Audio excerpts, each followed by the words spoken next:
Hello, my name is Milky from Say What Now Productions, and this is another 2-minute review. Today I'm going to be reviewing Sonic the Lost World for the Wii U, and so let's just get started. Sonic the Lost World is the latest of Sonic's adventures, letting you play as the speedy hedgehog as he speeds and jumps his way around a lot of levels that seem to be inspired by Mario Galaxy to stop the Deadly Six from destroying the planet. Sonic is the only playable character in this game, but Tails and the other characters do make appearances in some very well rendered but mostly skippable cutscenes that explain the game's story between the different levels.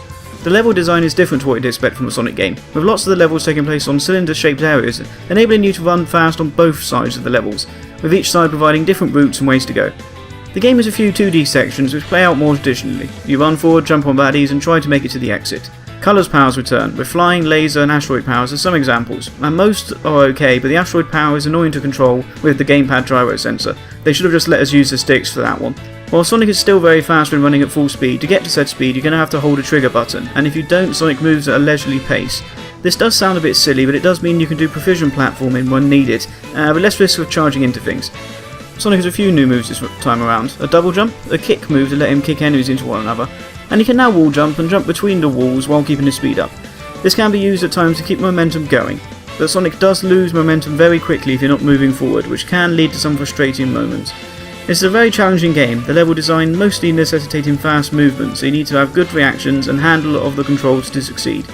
However, the game does a terrible job of explaining the controls. You will need to read the in-game manual before playing to understand just how to play the game, because the in-game tutorial is a bit sparse and very easily missable. The technical prowess of the game should be mentioned. It's 1080p, it's really nice and clean, and to top it all off, it's 60 frames per second and it doesn't seem to drop too often.